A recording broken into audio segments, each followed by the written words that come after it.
Hi, I'm Jennifer Stein. Welcome to Radnor Studio 21, our program here called Line MUFON. I'm your host. I have a regular program at the Tredyffrin Public Library with regular free program meetings. If you're interested, you can visit mainlinemufon.com to see about our current speakers and our upcoming speakers. Today I have a very special guest here at Radnor Studio 21. Her name is Cheryl Costa. She's the author of a new book called UFO Sightings, the Desk Reference, which is an amazing statistical analysis of UFO reports that have taken place over the last 7 to 10 years of UFO statistics. And it's quite a special book. I'd like to tell you a little bit about Cheryl's background. Cheryl has a Bachelor of Arts in Entertainment Writing and Production from the State University of New York. She also has a long and distinguished career with both the Air Force and the Navy. Cheryl also has a distinguished career as an IT specialist for Lockheed Martin.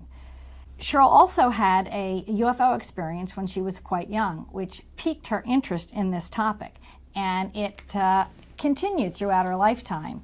In 2012, she saw a very interesting television report on CNN that cited that UFO reports had been on the decline since the 1980s, and that piqued her interest to actually investigate the actual sighting reports, which led to her book, which was recently reviewed in the New York Times with almost a full-page feature story about Cheryl and the fact that she really did her homework in looking at the statistics on the UFO story. So we're very grateful to have Cheryl here today with us at Line MUFON here at Radnor Studio 21.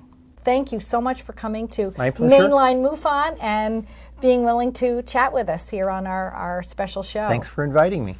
So let's just jump right in, since we're here in Pennsylvania, and talk about the UFO sightings and statistics just in Pennsylvania that you were able to uncover. Our survey takes from 2001 to 2015. So it was a good 15-year snapshot, 21st century numbers. I didn't go back into the 20th century. We did 21st century numbers.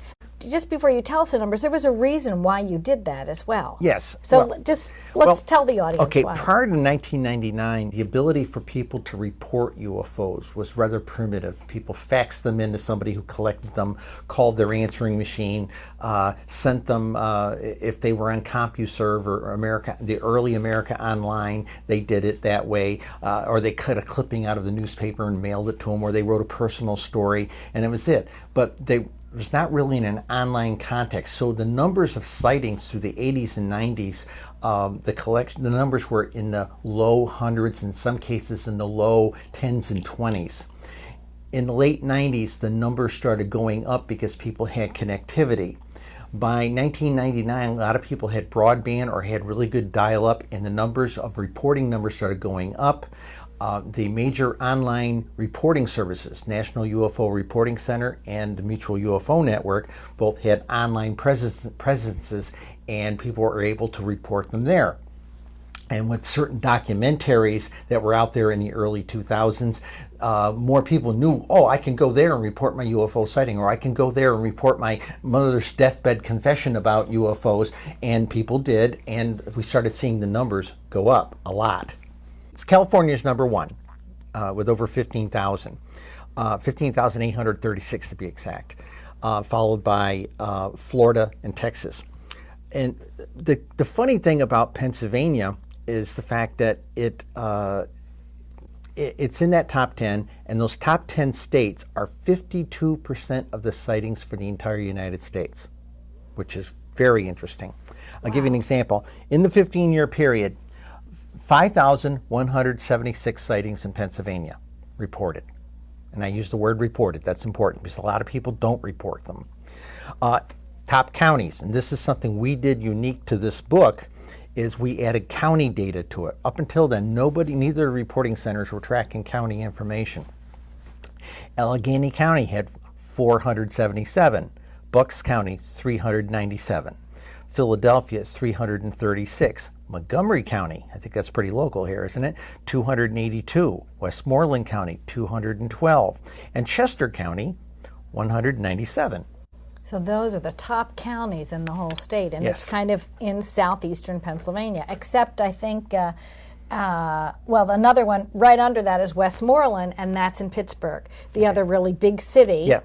And it's probably maybe related to population. Population drives it to a certain extent. If you go to look at most states, you'll see the clusters of heavy sightings around the major population bases. Now people say, well, it's because of the population. It's actually two questions. Are the UFOs there because there's a big population and they want to watch the funny humans go about their day-to-day lives? Or is it because there's more people there to see the fact that there's lots of UFOs overhead? We don't know. I wish we did know. We do not know. But some of the interesting things is when you go out into the more rural counties is to see the smaller clusters, the smaller amounts of them in some of the rural counties. Are they hanging out near coal districts or fracking fields, things like this? And they are. And there's a lot of interest. They seem to congregate around some of the fracking fields. And we didn't detect that with Pennsylvania initially. We saw it in North Dakota. And then once we saw that, we started saying, well, where are all the fracking fields? So we started looking up those places, and we started seeing clusters in those areas. So there's great interest in our fracking activity. It's really, really fascinating when you start to really crunch the numbers, which your book does in a way that no other statistician or UFO writer really ever did. I mean, you took the numbers of reportings and you worked them in varieties of different ways, really to a remarkable degree. And I think this is what really got the attention of the New York Times, if I'm not correct, right? Yeah, they looked at this thing and they said, wow, in the last 15 years there's been 121,036 reported sightings. And that got their attention. And when this Pulitzer Prize-winning author of the article in Science magazine of all things, the New York Times, This was a major and expose. He comes in with a 2.5-pound book and says they did the science, they did the numbers. There's no stories in here. It's numbers, and numbers don't lie. And that's what really got their attention. They were fascinated with it. In fact, the headline was, UFOs are being seen everywhere by people, and this book proves it. And that's a big coup coming from the New York Times, which has never said anything nice about UFOs until this book. Right. There tends to be in the media, of course not here at Line MUFON and not here at Radnor Studio 21, but in major media networks there tends to be a tradition of debunking the issue at the same time as reporting it. They'll report it and they'll play funny music and they'll have a laughter curtain at the end of the program, and it's kind of almost the watching audience is led to believe that maybe they shouldn't take this topic seriously. Or what they'll do is they'll do a serious subject piece, okay? And when they cut back to the anchor rolls his eyes, and that is so disturbing to see that. Yeah, it's a shame. Well, one of the other things you uncovered looking at the data is we know that not everyone reports. There is only a small group of people that have sightings and report, and that group themselves are quite interesting. So let's talk a little bit about that. What are the numbers of people that actually see something and then bother to figure out how to report it? Okay, the number we used to have, and this came from being in the UFO community, like say you're at a convention, you get a major author, let's say someone like Stanton Friedman, and they'll have an audience out there, 3,000, 4,000, 5,000 people, and they'll say, how many people have seen a UFO? And almost everybody's hand goes up. And then he says, how many people actually reported it? And most of the hands go down, and they usually have somebody in the audience counting the hands that stayed up, and the number keeps shaking out to about 10%. So the working theory was that only 1 in 10 people writes or reports the UFO sighting. Okay, that number was a good number for a while, and then there's a handful of us that began believing that an audience like that is like talking to the choir. They're already predisposed to the topic matter. I began seeing 2 different national polls that were done. In 2012, the National Geographic did a poll a major one, about how many people believed in the things. 36% of Americans. Well, that was 150 million people. And another 47% were on the fence, but leaned towards believing in it. We just need a little bit more confirmation. That gets it up to about 250 million, something like that, almost 300 million. And 17% didn't believe. This past summer of 2017, Fox Pictures sponsored a 2-week poll, national poll. Right, and that was a fairly new stats. I mean, we really haven't had UFOs. Very few people do reporting on UFOs. Exactly. Or polling, I should say. Exactly. Right? And they did this back in middle weeks of July of 2017. And the numbers came in very similar, how many people believed in this stuff and believed in abductions and things like this.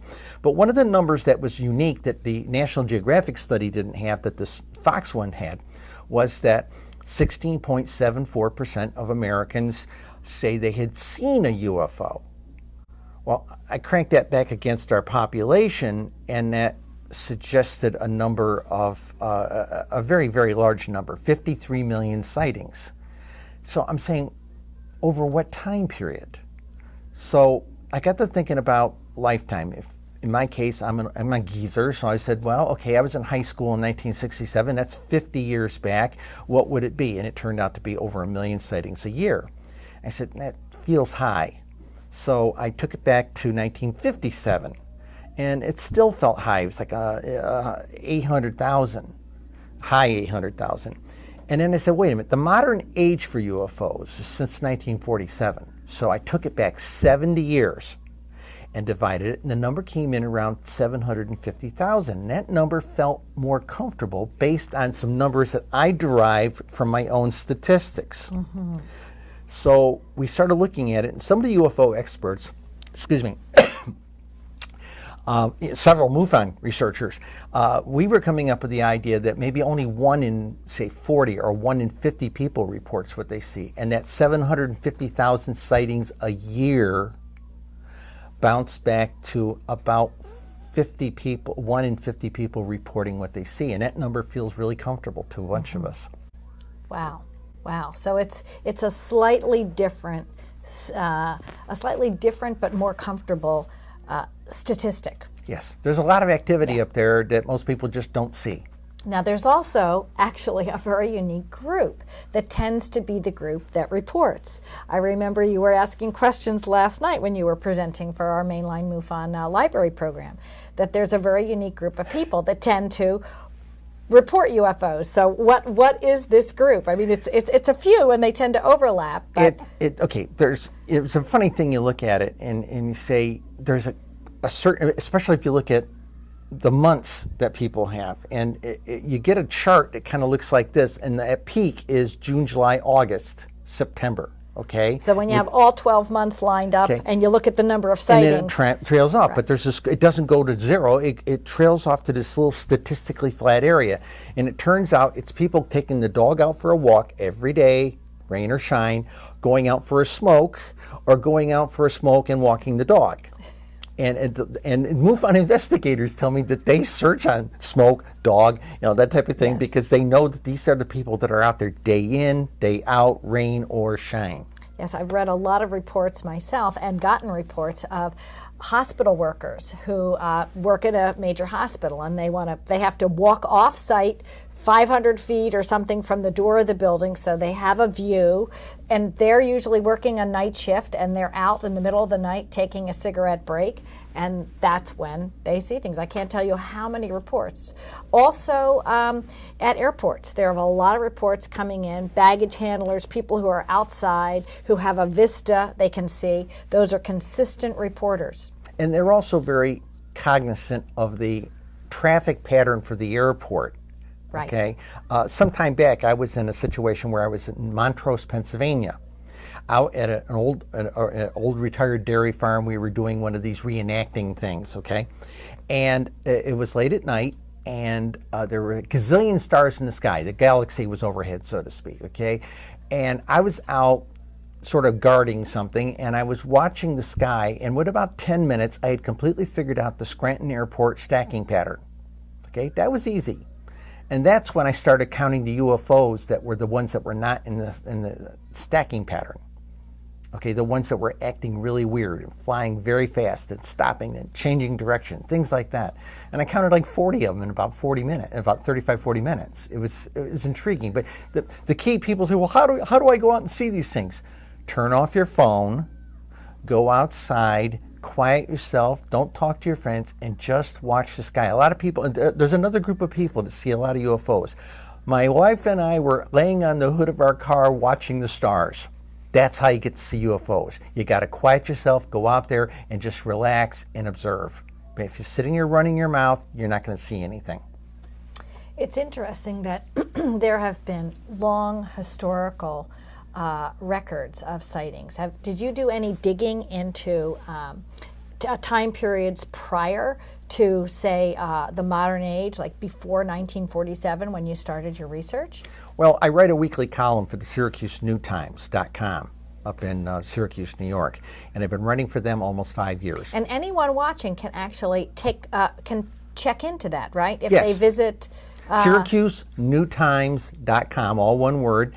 And if you go over the navigation bar and click on bloggers, you'll see a drop-down window, and you'll see New York Skies is the name of the column, but if you also say underneath in parentheses UFO column, you click there, you'll get my current article that's currently posted. If you get down to the bottom and you click on the tag, it'll take you to a page where it will have the last 4 years of my articles available to you, about 20 of them per page type of and thing. that could be a book in itself.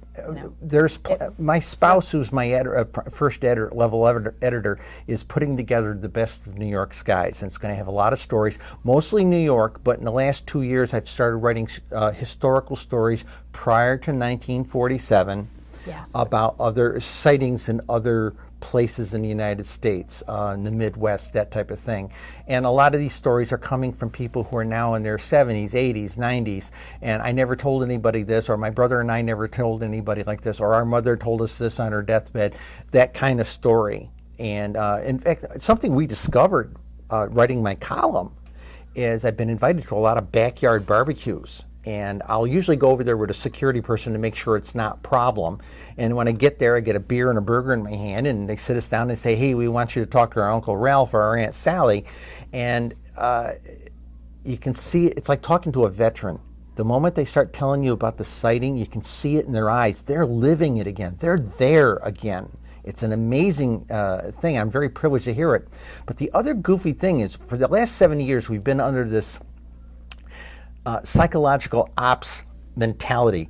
You didn't see these UFOs, okay? There's nothing to report, okay? And if you report them, we'll all think you're a nut. And that was that got everybody, so they wouldn't report, because I don't want anybody to think I'm a nut, you know?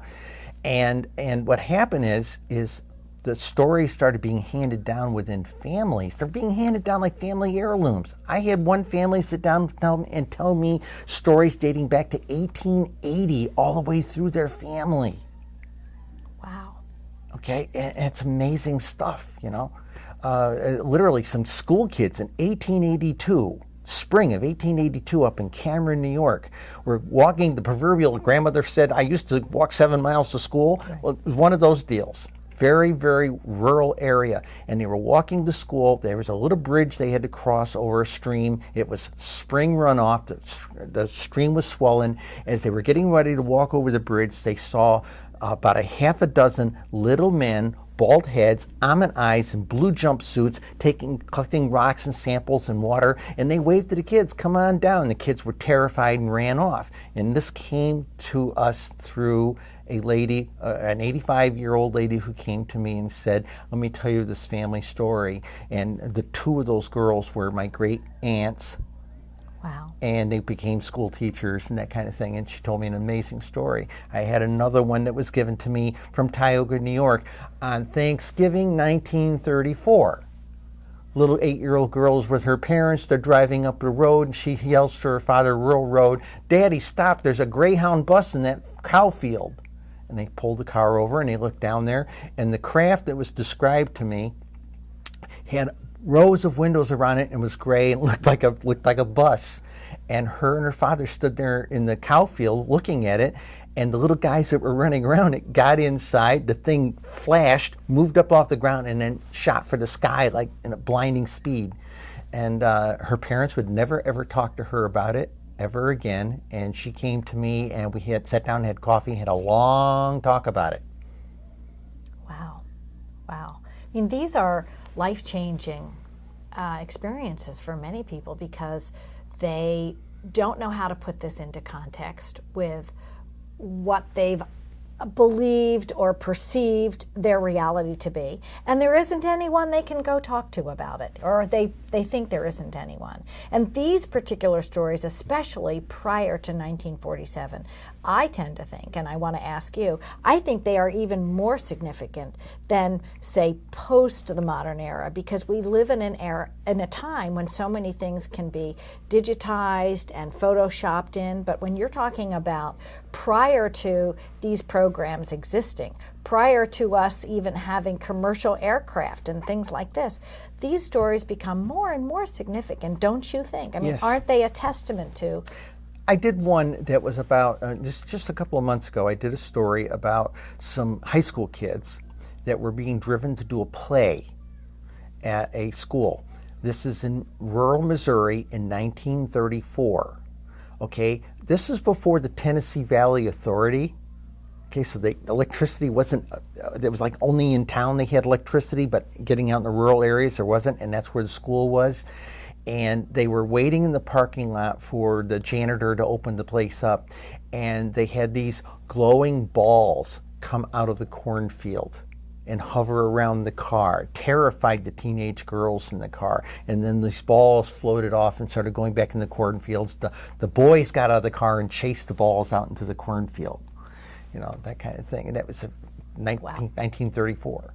Wow. Wow. It forces you to, when you're an experiencer, as you were as a young child, you've had a number of sightings yourself. I myself have had a number of sightings. So when you really have to digest them, it forces you to kind of unpack your toolbox and you put things back in a slightly different order. Yes. Do you feel that we live in a day and age where we actually may have disclosure in our in any kind of official capacity, or do you think we're living in a what Nick Pope would call a little d disclosure reality, where disclosure is out there, but you have to choose to disclose to yourself? I agree with Nick. I have broken bread with Nick, and we've had a few glasses of wine together, and it was at a MUFON event, as a matter of fact. And I agree in the little thing. In fact, my co-author, my spouse, she believes in the idea of disclosure is actually right now a drip, drip, drip thing. A lot of people in the UFO community would like very much to drink from a fire hose. You know, they want it all now.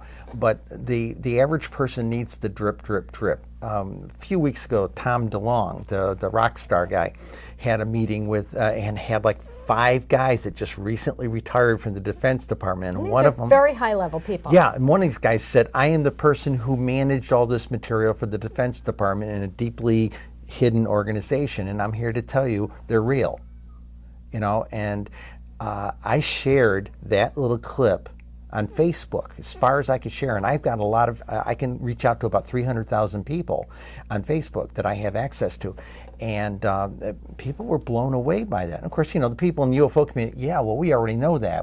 We want something else. But the people who weren't generally connected to me, my God, this is real. And then the second question, are they going to eat us? You know, that's a common one I get. You know, are they going to eat us? Right. And I don't really think we need to worry about that. I mean, what is your take? Because obviously I come from now a 15, almost 20-year process myself with MUFON. I know Jan Harzine, the president of MUFON. Great guy. He's a really great guy. He shares openly about his conversation with Ben Rich, who was the head of Skunk Works, yep. which was connected to Lockheed Martin.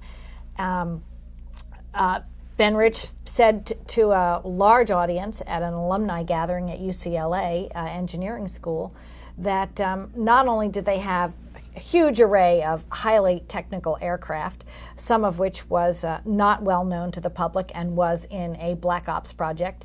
He openly said, we have the technology to take ET home, but you're never going to know about it because it's so far buried in a black project, you'll never see the light of day of it. And he said, we not only do we know how to do that, but we had an equation wrong, we figured it out, and now we can do it. And of course, this blew away Jan Harzine. He ran up and had this conversation with Ben Rich, which is a very interesting conversation. And I actually produced a short little video about that, which anyone interested can look into MUFON and see. So those of people who are in MUFON, many of them have very distinguished military careers. Many of them were involved in high-level projects that required major security clearances. And those are the ones that have the most interesting stories. And since they're under a secrecy oath, even after their tenure in the military, they can't share their stories. But what they can do is share one another's stories. They can, confide in one another, and there's a sense of safety and camaraderie within that organization. So that's what attracted me to the organization. I had a couple of beers with some of the people in MUFON and went, my gosh, this is huge. What I saw was relatively insignificant in comparison to what you've experienced. So there's a great interest. There's a cute story there. I was going to the International UFO Congress, this is 2015, and we were in a shuttle bus. And of course, the shuttle bus is dropping people off in the suburbs and things like this. And we were going to be probably the last people dropped off. And it was my spouse and Ben Moss, who is the chief MUFON investigator for the state of Virginia.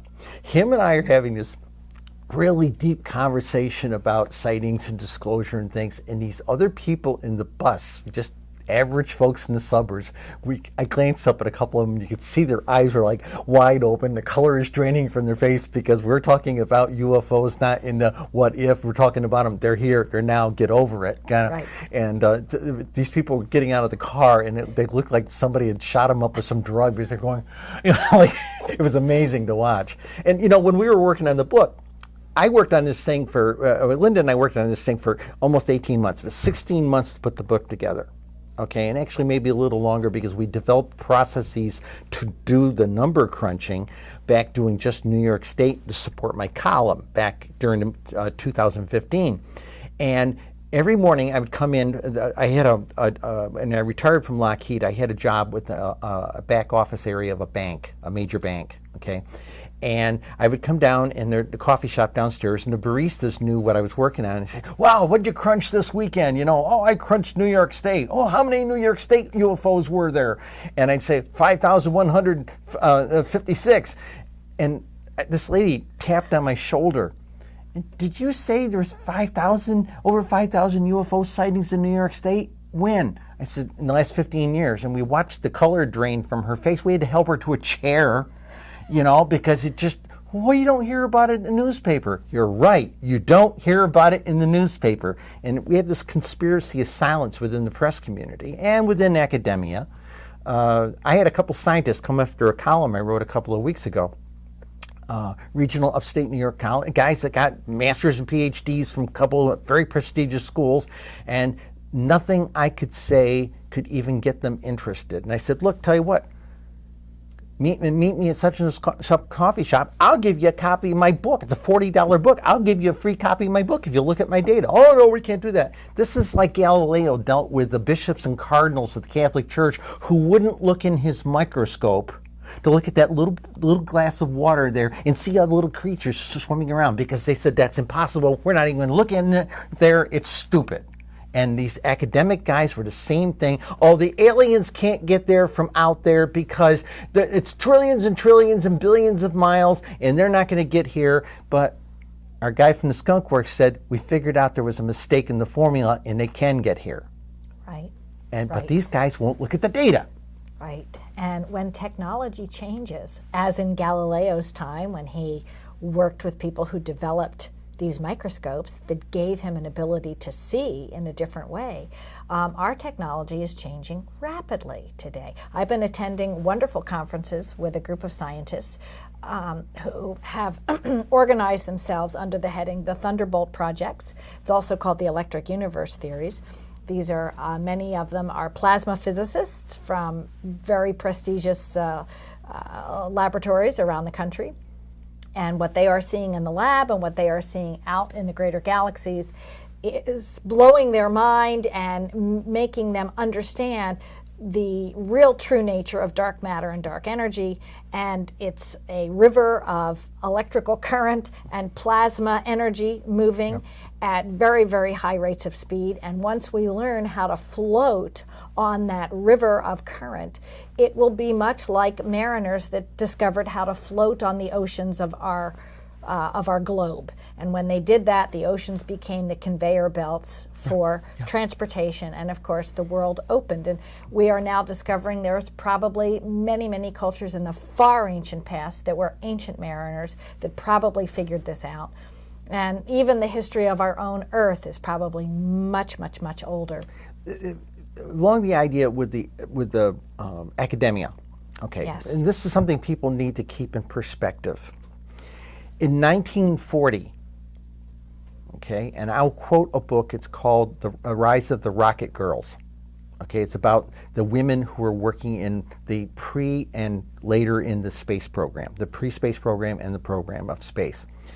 If you were any kind of a high-tech student at MIT or UCLA or something like that in 1940 and said, I want to do research in rockets, your professors would say that's pseudoscience, that's ridiculous, why are you in my program, that type of thing. On the other hand, they weren't talking that way in Germany, okay?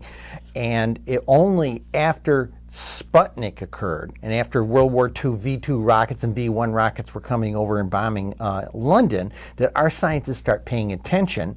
And after Sputnik, suddenly culture looked at this thing differently. TV and science fiction writers changed the way we look at things. Sputnik was in 1958, 57 time frame, and guess what? Only 8 years later, we had Star Trek. And it said we can go to the stars, we can meet other people, strange new civilizations, you know. And what we're looking for right now is a disclosure, kick in the pants, that says now we can go out there and really look at this thing. There are people out there to go meet. Let's change the way we're looking at things. So there is a very interesting overlap. It's interesting that you brought Star Trek in, because I wanted to ask you about this, because you have a distinguished career in actually writing for television and production and being involved in television production as well. So there is a close-knit relationship between imagination, what we're willing to discuss and disclose. Do you think that there is a subtle disclosure movement happening within the entertainment field that's been going on for a long time? And is it being used in a productive way or a non-productive way? I mean, do you have an opinion about this? Yeah, the problem is, okay, the real story in the entertainment industry, I'm going to struggle to say this, it's a marketability thing. The truth isn't as marketable as let's make a horror film out of it. Which is the case in Travis Walton's story, right? Fire in the Sky. Exactly. They took a real story and convoluted it. Yes, and because it sold more tickets. And when I got to meet him a couple of years ago, and you were debuting your film, I sat down up in my suite, put the microphone on him, gave him a cup of coffee, and we sat there and talked for half an hour. And his basic focus is, I just want to set the record straight. And I didn't blame him a bit, because I know that there's this attitude that, oh, we got to make that story more edgy, so they start putting a lot of fictional elements in it, hence we get the thing based on a true story. When you see that at the beginning of a movie, based on a true story, that means they goosed it up somehow, okay? It's very depressing. The reality is people, how do I want to say this?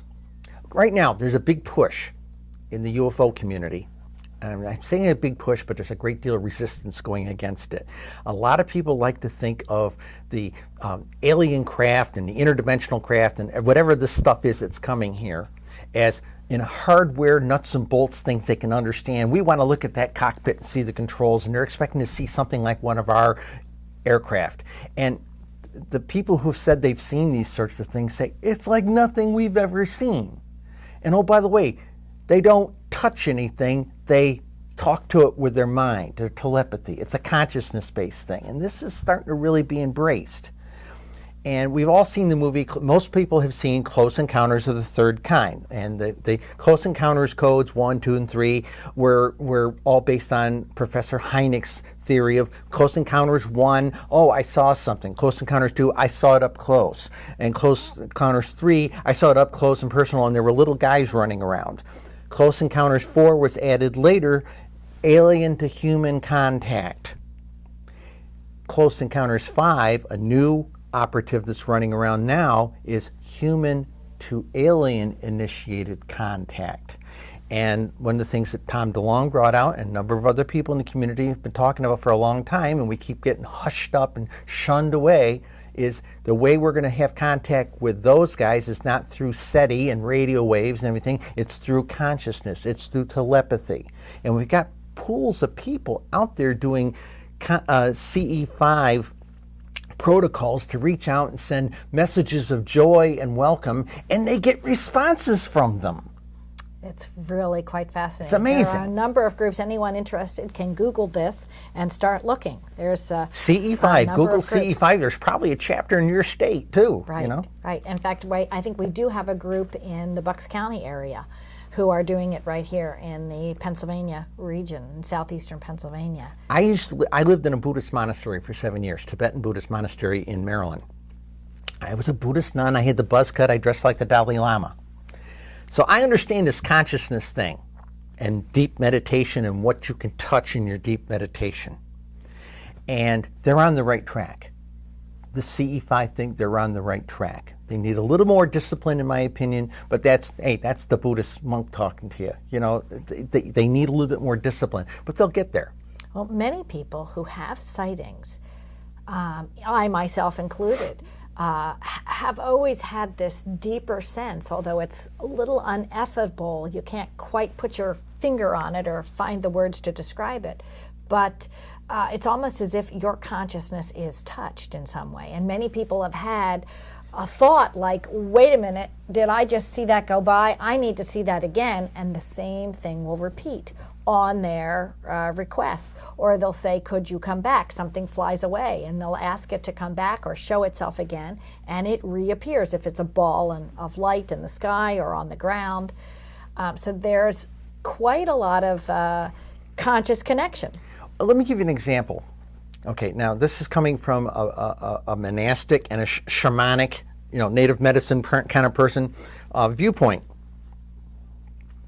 There are certain chemicals in our brain that allow us to have what I'm going to call transcendent experiences. Okay? And as one of my lamas would tell you in a heartbeat, and I'll tell you this, our consciousness and our view of reality is very narrow. In order to touch them, you have to expand your reality, have your reality be a little bit more elastic.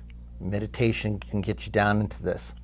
I wrote an article recently, in fact it was like last week's article, where I said I believe that certain sightings that lasted less than a minute were probably ones where somebody was outside, the sky is clear, a gazillion stars in the sky, it's awesome, it's breathtaking, and it relaxes them just enough from their day-to-day experiences that they have, when these split seconds, a couple of 30 seconds worth of clarity, the proverbial deja vu moment type of thing, and it opens up their reality and consciousness window, and they see it. And then they say it winks out. Well, because their consciousness window closed up, okay? And which raises the question, did they see the UFO with their eyes, or did they see it with their third eye?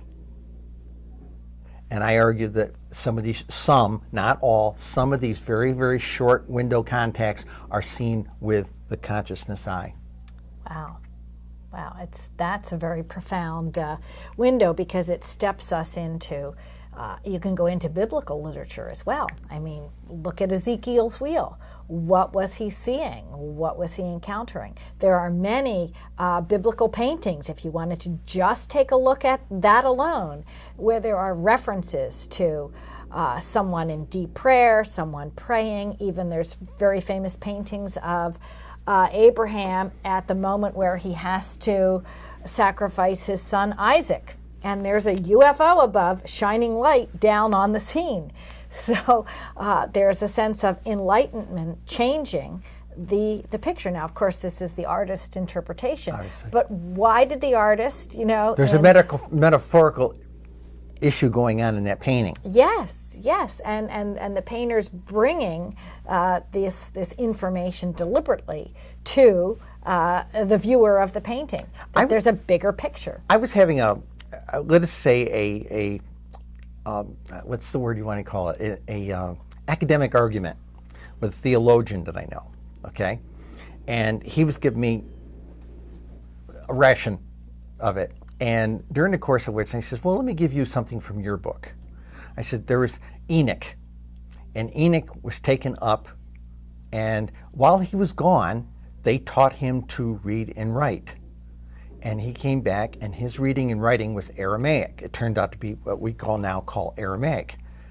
Is Aramaic an ancient ET tongue and language? Because that's what he was taught while he was gone. And this Really poor theologian was like, Really it really rattled him. Sure, you can certainly look at any of the ancient Sumerian iconology, look at the cylinder seals, even look at the wall motifs, and even the stories themselves depict a very interesting story of a species that probably had contact with us. Even the very famous story, I think it was I think it was, I don't know if it was Joseph or Isaac, had a very famous dream where he puts his head down, he goes to sleep, and in his dream he sees these beings coming up and down from the earth on this ladder. Jacob's ladder. A consciousness expansion. Yes. Okay, that's the deal. It's a consciousness expansion. This idea of consciousness, one of my very old teachers taught me this idea. If you go into a meditative state, and you take a step towards, as he put it, the spirits or the gods or whatever, if you take one step towards them, they'll take two towards you. And the idea is we have to get ourselves into a meditative state of mind where there's this common ground where we can overlap. They can reach down to us from their level of consciousness, and we can reach up to them and somewhere in between and have this experience. It happens a great deal in our dream space. Okay, in that conscious, particularly just before we wake up, that theta level down there that we're in. And it's a very common experience to have a contact like this. So, I think everything has to be on the board with this. It's not all about hardware UFOs and craft. It's about how do we contact these people, and radio waves aren't the way we're going to do this. Right. But this is how that works. So I think it's fascinating. I think our disclosure right now is a drip, drip, drip thing. I'm seeing more and more of it.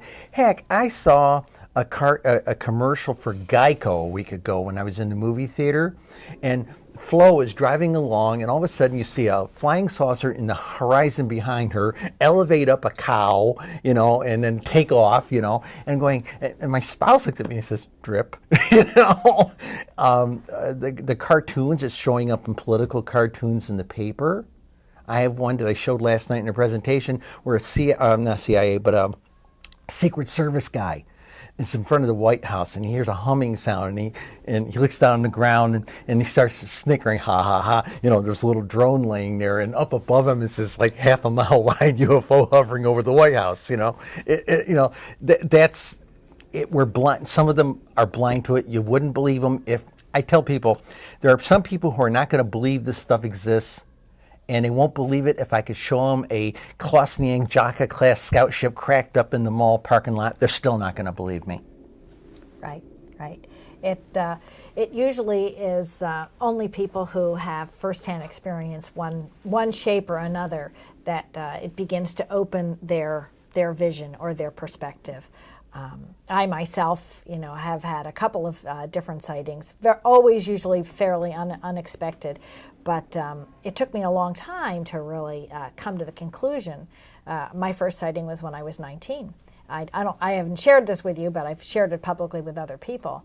And I thought I was alone at the time. So it was early in the morning, and it became a journal entry. I journaled it as a dream because I wasn't exactly sure it was right. And almost 25 years later, roughly to the date, I encountered someone who was at my house at the time, asleep in a different floor of my house. And they questioned me about this event that they perceived we both had together, even though consciously we never discussed it. We never talked about it at the time. But their perspective and mine were the same view, same time period. And I said, don't even tell me, you go write it down. Write it down, don't mess with my memory. I need to kind of have a hold of my own reality. I was actually quite threatened by it. And once I read their recount and they read mine, we realized that we had the same experience. And that was in 2000, and that kind of gave me permission to say, all right, this was real, this was not a dream. And it's time for me to give myself permission. What am I afraid of? Let's start reading, let's start talking to the experts, let's give myself an education. And it's usually the education in the UFO field is a self-initiated one. Mm-hmm. We all have to give ourselves permission, don't you think? Mm-hmm. And it's really quite freeing. I'll tell you, I meet the most fascinating people when I go to any conference like International UFOC, where both of us are being privileged as speakers this year to present. But that's really why I started Mainline MUFON. Let me share something with a lot of people don't know. We hear about abductees, especially on the upper cable channels. There's always these little documentaries and everything. And they would lead you to believe that everybody who gets abducted has this horrible experience on some flying saucer someplace, and they're probed and all this other stuff, and that was what I thought for a long time. And then I was at an International UFO Congress, IUFOC, and I was press. I had press credentials, and they weren't allowing press in to talk to the experiencers, aka abductees. And the second year I went there, I went to the psychologist who ran this group. Think of it like an AA meeting in the morning before everything gets started, okay? Right. And I said, I'll forget that I'm a reporter, and I would like to sit in and just learn, okay? I won't write down anybody's accounts or stories or what they say. I just want to understand. So I'm in there. I'm expecting to walk into this meeting and see 25 or 30 people crying in their coffee. They got abducted, and probed and all this stuff. No. I get in there, there's 175 people in there, and they're pumped. We had this amazing experience. We touched some amazing beings, and oh, by the way, it had the energy of a tent revival. And my spouse and I looked at it and says, wow, we didn't expect this. It completely changed our perspective on the experiencer's experience. Right. Right. I really think it's going to be the experiencers themselves that are really going to lead a bigger disclosure topic. Would you agree? Yeah, I agree with you there. And also, to kind of help that along, I got a phone call from Steve Bassett from England a couple of weeks ago. And Steve Bassett, for those of you who don't know, he has been for 20 years, he was our lobbyist in Washington, D.C., talking to Congress, talking to senators, trying to get them to do a disclosure or look into it. And Steve and I got talking, and he said, what you did with your book with the statistics is amazing. Brilliant. Thank you for doing it. Let's take it one step further. The people who are really going to be able to blow the lid off disclosure are the experiencers. Is there some way you can do a statistical book about how many experiencers there are? And he made a few suggestions of some people to reach out to who might have the data. In a couple of cases, the people are dead, but their estates may share it. Since I've already done good work on it, they may take me seriously. And we're looking at the possibility of doing a statistics book on what we know to be the experiencers. And if a book like that comes out, how many more people are going to come out of the woodwork after that?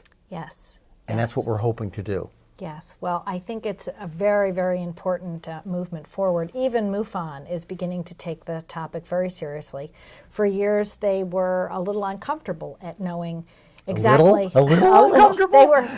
They were a lot uncomfortable because with respect to MUFON, not that I'm necessarily defending them, but I think they realized that it was like opening Pandora's box, and they needed to be prepared to be able to deal with all the different experiencers' experiences.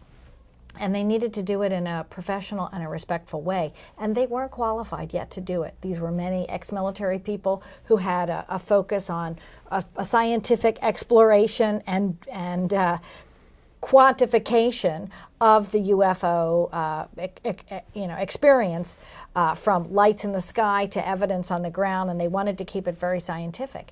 And when you step into the field of personal experience, like you said, and you start to open your horizon, the edges get a little blurry about what we think of as our reality, and we have to expand our perspective on our reality. And MUFON wasn't yet qualified to really be able to do that. And I think they realized that, and they spent a number of years trying to figure out how to do that, and they've granted the initiative for research in what they're calling free. There's a separate organization which has now been formed, and Edgar Mitchell, a longtime friend of mine, which I'm very privileged to say, gave his blessings and was one of the first board members for this organization. It's currently called the Foundation for Research into Extraterrestrial Experience, but it may also shift its name into the Foundation for Research into Extraordinary Experiences of People, because they realize that these experiences are extraordinary, and it's what we need to do. We need to start taking it seriously. One of the hooks I'm looking at, and this is coming from somebody who is a pastoral Buddhist. Okay, I used to run a center for my order and a small monastery. I managed a small monastery for a time, and there also needs to be. Usually, these things are only looked at by the psychologists, and we have that idea in our Western minds. Oh, well, the people who say they have these experiences need to really talk to a psychologist, because there's something wrong with them. Maybe they're sick, and I have been advocating with a number of people. We need to get a few more people together. In fact, I heard an Episcopalian minister talk at one of the conventions, and he said, I can't tell you who, but he said, I can tell you some amazing stories from confessions about ex-fighter pilots telling us stuff that they couldn't catch with their jets and things like this. And he said, we need to take this approach of more pastoral counselors being willing to give people, where we're not going to judge them, we're not going to put them under a microscope like the psychologists are, and just let them tell their story. And it maybe needs to be done on a pastoral level.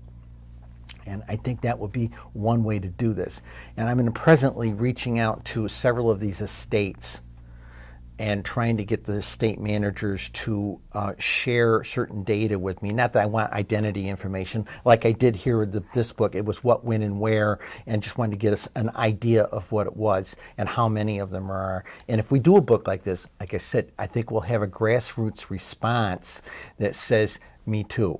And it's going to be like the Me Too thing. Yes. And that's what's going to blow everybody's socks off. Right. And I think you're absolutely right on. There needs to be an interdisciplinary approach, and it needs to be acceptable. And when finally enough people have stepped onto the bandwagon, and there's not the personal ridicule that's out there, people may have the confidence to step forward.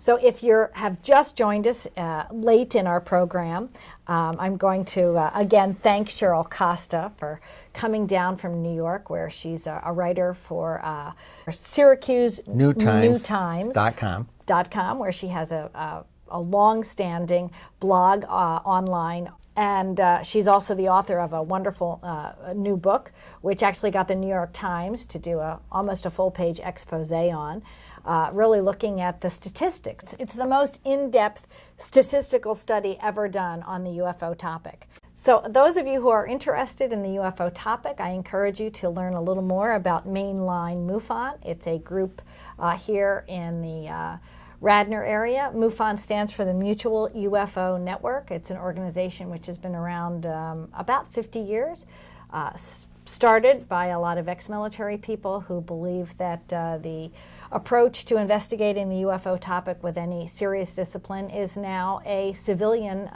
mandate. And if you're interested in learning more about it, you can Google MUFON.com, or you can attend any of our free programming at the Tredyffrin Public Library. Or you can visit our website, which is Mainline MUFON, and see our current schedule for the next year posted online. Or you can see our archives and learn about some of the wonderful programs we've had. There's also a video channel you can look at and see some of our wonderful programs that have been videotaped right here at Radnor Studio 21. So I'm Jennifer Stein. I've been your host today, and I can't thank you enough, Cheryl, for coming down, sharing your research, sharing your book with us, not only here at Radnor Studio 21, but for our local community at the Tredyffrin Library. Thank you so much. You're welcome. And tune in again. Look for our programs here at Radnor Studio 21.